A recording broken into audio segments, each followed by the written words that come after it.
여러분 안녕하십니까. 오늘 산업특강을 맡게 된 홍석우입니다.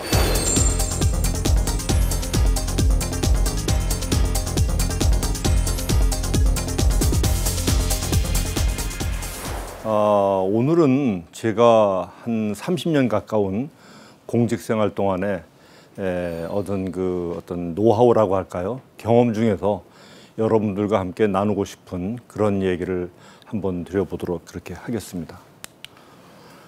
오늘의 제일 주제는 간절한 의지라는 주제를 가지고 여러분들하고 시간을 한번 보내보도록 그렇게 하겠습니다.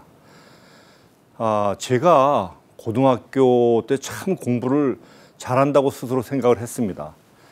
좀 건방진 면도 있었습니다. 그래가지고 대학교 입학시험을 보고 나서는 수석이라고 제가 그냥 하여튼 자랑을 하고 다녔습니다. 그런데 그렇게 자랑할 때 알아봤지만 떨어지더라고요. 그래서 떨어진다면은 재수를 했습니다. 근데 재수를 하면서도 나름대로는 공부는 좀 열심히 한 것 같아요. 열심히 한 것 같은데 그 시험 보는 도중에 제가 컨닝을 했니 또는 뭐 안 했니 하는 그런 이제 일종의 해프닝이 벌어졌습니다. 저는 사실상 시험은 떨어진 것으로 그렇게 생각을 하고 자포자기 속에서 시험을 봤습니다. 그런데 나중에 보니까 진짜 이번에도 아슬아슬하게 떨어졌더라고요. 그래서 또 스스로는 매우 이제 억울하다 그렇게 생각을 하고는 다시 한번 대학 도전을 했습니다. 그러니까 삼수가 되는 거죠. 사실 삼수라는 게 흔한 건 아닌데 아무튼 삼수를 했습니다. 이렇게 삼수를 하고 나서 학원을 가니까 공부를 안 해도 시험 성적이 잘 나오는 거예요. 또 학원에서도 공부 잘한다고 추켜주고 그러다 보니까 결국은 건성으로 학원을 다니고 뭐 그렇게 하여튼 1년을 보냈습니다. 경우에 따라서는 이 대학교 다니는 친구들 사이에 껴가지고 미팅도 슬쩍슬쩍 하고 그러다 보니까 이제 삼수를 하고 대학교 시험 현장을 가는데 제 스스로가 떨어지겠구나 라고 생각을 했습니다. 왜냐하면 제가 공부를 안 한 걸 알거든요. 성적은 잘 나왔지만 결국 예상대로 대학교 시험에서 떨어졌습니다. 그때는 아무런 이유도 없죠. 공부를 안 했으니까.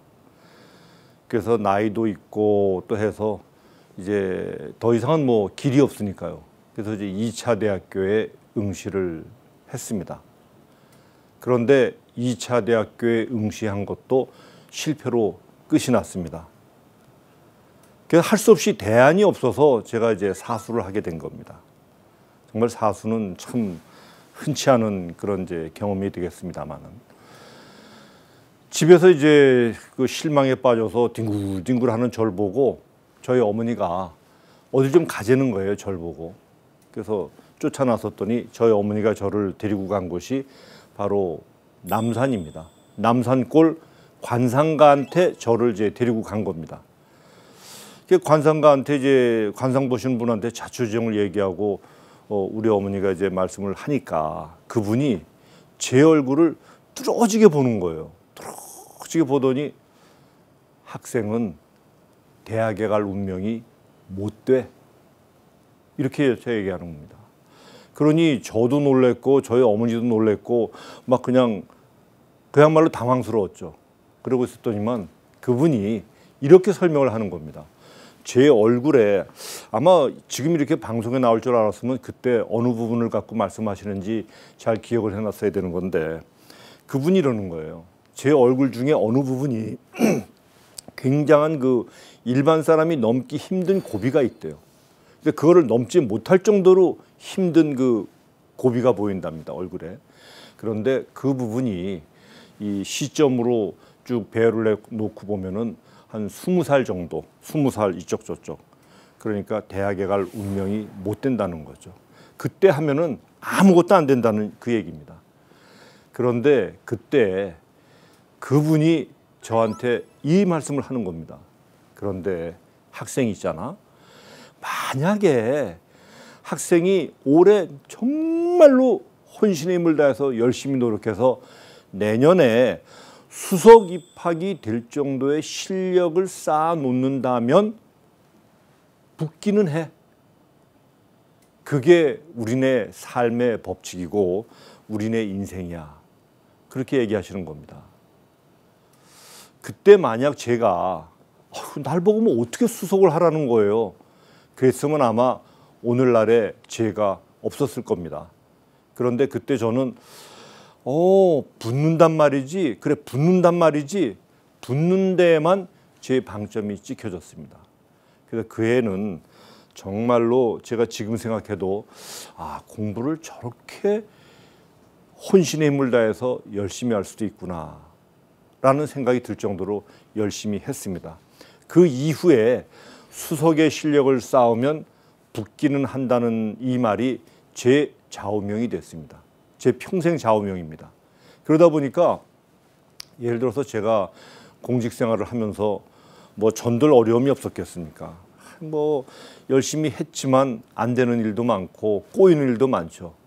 그럴 때마다 항상 그런 건 아니지만 내가 노력이 부족했었나 보다. 내가 절실함이 부족했었나 보다. 이렇게 생각을 하는 그러한 습관이 생겼습니다. 이것은 제가 장관하던 시절에 그 이명박 대통령 모시고 그린랜드를 한번 다녀왔습니다. 그럴 때 그 허영만 화백이 동승을 해서 온난화 현장을 같이 보고 이제 그런 적이 있는데 그때 저를 보고서 그려준 그 커리커처입니다. 허영만 화백이 그러시더라고요. 저는 커리커처 공부를 꽤 했다. 그래서 제가 잘 그리는 편에 속합니다. 그러면서 제 커리커처를 이제 그려준 겁니다. 근데 뭐 아무리 봐도 어느 부분이 도대체 그 난관을 겪기가 그렇게 어려운 부분이었는지 하여튼 잘 모르겠습니다. 그 서울대 그 그러니까 물리 천체학과인가요? 하여튼 그 예전으로 치면은 저기 천문학과죠. 천문학과 교수를 지내셨던 홍승수 지금은 은퇴하셔서 명예교수입니다. 명예교수님이 계십니다. 얼마 전에 그 고흥 청소년 우주센터 원장도 하시고 하신 분인데요. 이분이 하신 말씀이 이분이 이제 예전에 아주 그 60년대 우리나라가 어렸을 때죠. 그때 서울대학교 천문학과를 지원을 하셨답니다. 그랬더니 부모님이 아니 지금 먹고 살기도 힘든데 네가 무슨 천문학과냐? 천문을 연구해갖고 뭐 어떻게 먹고 살겠다는 거냐? 막 말리셨대요. 그런데 어린 나이에 그래도 그것이 꿈이었고 하고 싶었답니다. 그래서 거기를 지원을 해서 합격을 하셨답니다. 그런데 졸업을 하고 나서 이제 군대도 갔다 와서 대학교 미국 유학을 이제 가게 됐는데 미국 대학에서 성적도 좋고 하니까 이제 어떤 그 장학금이 온 모양입니다. 근데 이분이 장학금까지는 받았는데 미국 갈 여비가 없는 거예요. 당신께서 그렇게 쓰셨더라고요. 이미 그때는 아버님, 어머님 다 돌아가시고 정말 집안도 가난해서 무일푼 상태였다고 합니다.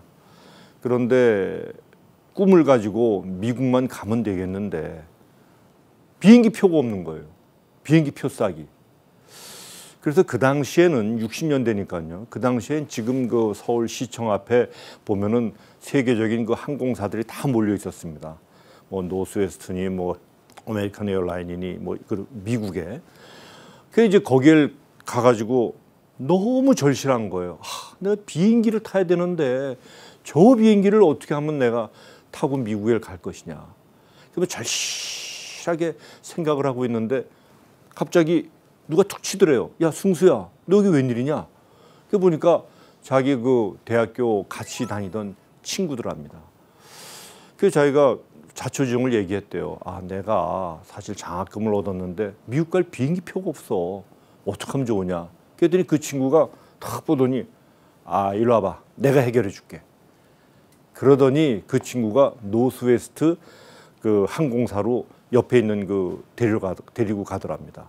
그분이 그 홀트 아동복지 아마 그쪽에서 일을 했나 봐요. 그러다 보니까 이제 국제적인 도움을 받아서 어떤 그 특혜를 받아서 외국에 가는 그런 이제 수단을 많이 알고 있었던 겁니다. 그래서 그 당시에 노스웨스트 항공사에 공부를 하러 가는 사람이면은 비행기 싹을 무료로 대주고는 평생 나눠서 갚는 그런 제도가 있었답니다.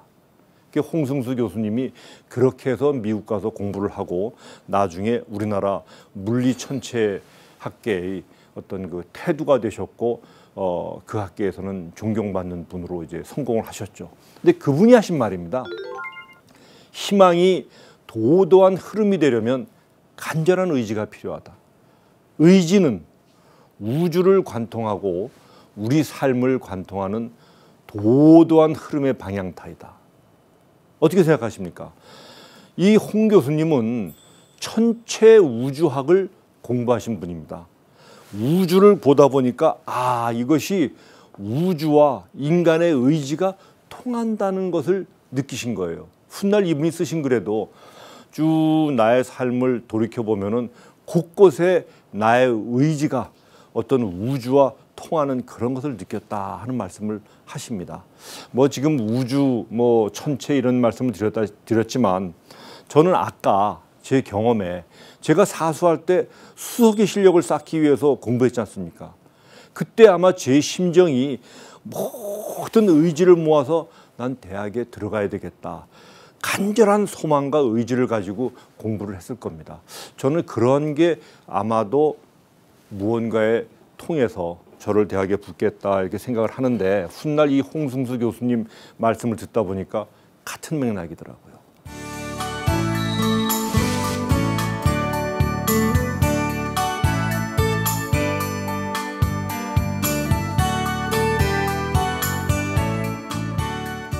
제가 이제 강의를 좀 멋있게 하려고 그 간절한 의지와 통하는 시가 뭐가 있을까 한번 찾아봤습니다. 그랬더니 우리 장석주 시인님의 대추 한알이라는 시가 있습니다.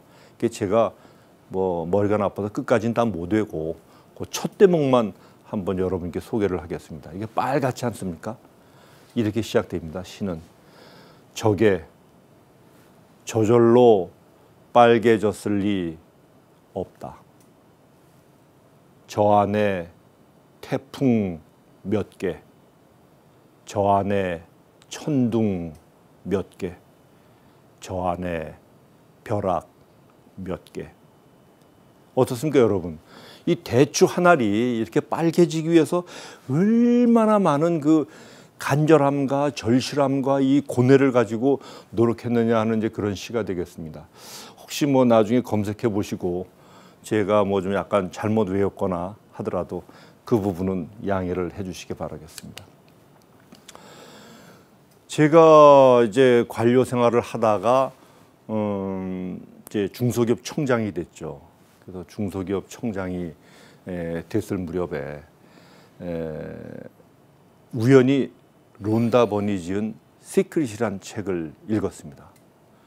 아마 이것은 뭐 글로벌 베스트셀러이기 때문에 우리 시청자 여러분 중에도 읽으신 분들이 많으실 겁니다. 제가 이 책을 여러 번 읽었습니다. 여러 번 읽고 나서 이 책을 제 나름대로 요약을 해봤습니다. 이 책을 요약해 보면은 이겁니다. 이 책에는 없습니다. 근데 제가 이 책을 나름대로 요약해 본 겁니다. 먼저 긍정적인 생각을 해라. 긍정적인 생각. 무슨 뭐 내가 공부를 잘했으면 좋겠다. 아니면 내가 어떤 그 일을 성공적으로 끝냈으면 좋겠다. 뭐 이런 생각이겠죠. 그런 생각을 해라. 그리고 그 생각을 절실하게 소망하라. 절실하게 소망하라. 그러면 이루어질 것이다. 방금 내가 한 말이 무엇이다? 여러분 무엇 같습니까? 방금 내가 한 말이 과학이다 합니다. 그러니까 이 책에서 주장하는 것은 우리가 어떤 좋은 생각을 하면서 그것을 절실히 소망한다면 그것은 반드시 이루어지는데 이게 무슨 뭐 하느님이 뭐 탐복하셔서 그런 개념이 아니라 과학적으로 이루어진다는 것을 얘기하고 있습니다. 이 론다버는 이런 얘기를 하더라고요. 그 책에 보면은 우리가 뭔가를 절실히 소망하면은 이 어떤 그 생각이 이 파동으로 해서 뇌에서 나온답니다. 이 파동이라는 것은 모든 동물, 식물, 살아있는 모든 것 자연에서도 다 나오는 거죠. 그런데 그 파동이 굉장히 강하게 나오면 내가 절실하게 생각하는 바를 도와줄 수 있는 또 어떤 파동이 있지 않겠습니까? 그 파동을 잡아다녀서 결국 제 절실함을 상징하는 그 파동이 엄청나게 강해지면서 그 파동의 힘에 의해서 제 절실함이 이루어진다. 그리고 그 말은 전 모르겠어요. 그 책에 보면은 양자 물리학을 전공한 사람은 내 말을 이해한다. 그렇게 되어 있습니다. 근데 뭐 저도 양자 물리학을 전공 안 했고 시청자 여러분 중에 대다수가 양자 물리학을 전공 안 하셨을 거니까 그냥 그 말을 믿으면 되겠습니다. 그래서 여러분도 무엇을 절실함이 있다면은 그 절실함을 아주 정말로 강하게 소망하시면은 그것이 이루어진다 이런 생각을 합니다. 제 얘기를 했고 또 그 홍승수 교수님의 말씀도 했고 또 지금 론다번의 얘기도 했지만 다 이것이 절실함을 통해서 통하는 거다 그렇게 생각을 합니다. 뭐 어차피 제가 그 관료 생활을 오래 한 사람이니까 저희 그 경제 발전사에서도 약간 언급을 하면요. 지금 여기 보시는 분이 메가더 장군입니다. 메가더 장군이 한 말이에요. It will take 100 years for the country to recover from the war. 6.25 전쟁 이후에 메가더 장군이 이 말을 했습니다. 지금 이 나라가 전쟁의 폐허로부터 회복되는 데는 100년은 걸릴 거다라고 얘기를 했습니다. 그런데 100년이 걸렸습니까? 50년도 안 걸렸습니다. 그 얘기는 우리나라가 얼마만큼 절실하게 아버님, 어머님이 또 우리 형님들이 우리 누나들이 얼마나 절실하게 노력했느냐 하는 것을 볼 수 있습니다. 그래서 저는 이 말을 들으면서 항상 그 간절한 의지, 소망 그런 것을 염두에 두게 됩니다. 여러분 너무나 잘 아시는 분 아닙니까? 미국의 오바마 대통령 아닙니까? 오바마 대통령이 그 케냐에 가서 뭐라고 했습니까?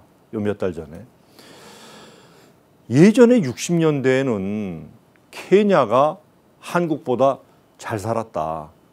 그런데 훨씬 잘 살았다. 그런데 지금은 왜 한국이 케냐보다 훨씬 잘 사냐? 라고 우리 어르신들의 업적을 얘기를 했습니다. 제가 미국 유학을 할 때요. 정부에서 이제 장학금을 줘서 미국 유학을 한 적이 있었는데 80년대 중반에 제가 미국 유학을 갔더니 테레비를 사러 갔더니 테레비 파는 코너에 제일 구석에 우리나라 테레비가 한 대 있더라고요. 아무도 안 사는 흑백 테레비를 하나 팔더라고요. 그 가게는 그랬습니다. 나머진 다 칼라인데. 그래서 제가 그걸 보면서 저거를 차라리 갖다 놓칠 말지 왜 우리 한국 학생의 자존심을 저렇게 정말 상하게 하나 그런 생각을 했던 것이 1985년입니다. 그런데 올 봄에 제가 제 아들이 지금 미국에 있습니다. 미국에서 공부를 한다고 있어서 아들한테 갔다가 이제 텔레비를 하나 사주러 TV 가게를 갔습니다. 갔더니 여러분도 잘 아시는 얘기죠. TV 가게의 한복판에 우리 삼성하고 LG 텔레비가 놓여 있고 그 당시 85년에 우리 대한민국 사람들이 갖고 싶어 했던 소니 텔레비는 별로 찾기가 쉽지 않은 그런 코너에 있었습니다. 저는 그러한 과정 자체가 어떤 우리 나라 국민 전체의 아주 절실한 소망, 간절한 소망 그런 거의 결과다 이렇게 생각을 합니다. 다만 이제 제가 경제 얘기를 하고 나니 어떤 생각이 드냐면은 최근 요즘에 다시 경제가 옛날만큼 막 급속도로 성장하지는 않지 않습니까? 뭐 중국 경기도 어렵지만 또 세계 경기가 어렵고요. 또 우리나라가 지금 얼마 전에도 여러분 신문에서 보셨다시피 그 인구 문제 때문에 또 우리나라가 지금 어려움을 곧 겪을 것 같지 않습니까? 지금 저희가 제가 고등학교 다닐 때 불란서의 그 합계 출산율이라는 것은 이제 둘이 결혼해서 애를 몇 낳느냐 이건데 쉽게 얘기해서 불란서 합계 출산율이 0.9래. 저 나라 금방 없어지겠어, 망하겠어. 그랬던 기억이 납니다. 제가 고등학교 때. 그런데 불란서의 지금 합계 출산율은 2.0에 달합니다. 그런데 오늘 현재 우리나라의 합계 출산율이 얼마인지 아세요? 1.2입니다. 그러니까 제가 중고등학교 때 불란서 저거 큰일 났어. 저 나라 금방 망하겠어. 라고 했던 그 상태가 바로 지금의 우리나라 상태입니다. 그래서 저는 개인적으로는 우리나라의 어떤 그 여러 가지 경제 여건 중에 제일 걱정되는 것은 사실은 제 개인적으로는 인구 문제입니다. 인구에 관한 대책인데요. 그러나 저는 과거에 우리가 그랬듯이 이 문제도 여러분들이나 저나 또 우리 국민들은 항상 절실함을 가지고 벌써 몇십 년 경제를 일으켜 왔지 않습니까? 그러한 절실함이 앞으로 다시 한번 실력을 발휘한다면 그 문제도 10년, 20년 내로 극복이 돼서 우리나라의 그 경제 발전은 계속 갈 것이다 이런 생각을 합니다. 제가 마지막으로 절실하면은 이루어진다는 것을 여러분들한테 한번 그 시범적으로 보여드리겠습니다. 제가 장관 때 말이죠. 저한테 제일 절실했던 것은 전력 대책입니다. 자고 일어나면은 전기가 부족하다 그러고 날이 뜨거워서 그랬죠. 제가 장관 때 일주일 연속 열대야였던 시절도 있습니다. 그 정도로 더웠습니다. 그런데 뭐 자꾸만 그 원자력 발전소는 뭐 어쩌다 고장이 나면 또 뭐 한 달씩 안 돌아가고요. 그래서 매우 절실했습니다. 그때 우리 직원들이 저보고 권한 게 모든 그 국민들에게 절전을 어떤 그 부탁할 수 있는 모든 방법은 우리 수단과 방법을 다 가리지 맙시다. 그 중에 하나가 절 보고 그 잠실구장에 가서 시구를 한번 해보라는 거예요. 그 시구를 하면 뭐 텔레비전 방송에도 나오고 또 그 자리에 왔던 분한테도 절전이라는 그 이미지를 불러넣어 줄 수가 있고. 그래서 제가 두산하고 삼성하고 하는 경기에 이제 시구를 했습니다. 제가 한번 시구한 모습을 여러분 한번 보시겠습니다. 그 전에 저는 몸칩니다. 그리고 야구를 해본 적도 없습니다. 심지어 투수로 던져본 적도 없는 사람입니다. 그런데 여기 올라가는데 그 심판 되시는 분이 딱 공을 한 개를 주는 거예요.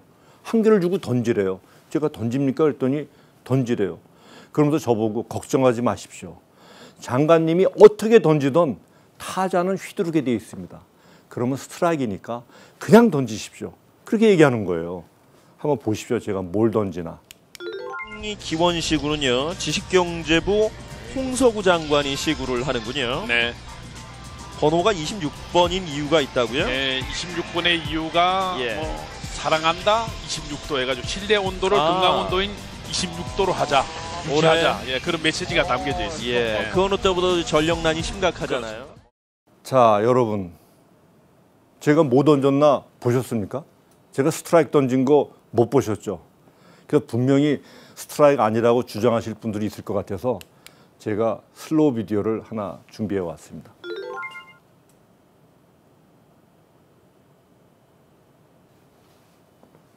스트라이크 맞죠? 인코나 꽉 찬 스트라이크라고 누가 그러더라고요. 저런 볼은 늦어서 그렇지 때려봐야 파울볼 아니면은 내야 땅볼이랍니다. 제가 사무실에 와서 저희 직원들한테 그랬습니다. 우리는 절전은 반드시 성공한다. 올해 우리는 전기 때문에 걱정할 일 없다. 봐라. 모든 우리 관념을 전기에 모으니까 난생처음 공 던져본 그 볼이 스트라이크로 들어가지 않느냐 하면서 이제 직원들의 사기를 불러주면서 이제 웃었던 적이 있습니다. 자, 오늘 강의를 마무리하겠습니다. 오늘 제가 공직을 하면서 겪었던 경험 중에 정말 간절한 의지가 있으면 뭐든지 할 수 있다 이런 얘기를 여러분들과 함께 나눴습니다. 여러분들 계속 건승하시고요. 또 행복한 나날 되시길 바라겠습니다. 대단히 감사합니다.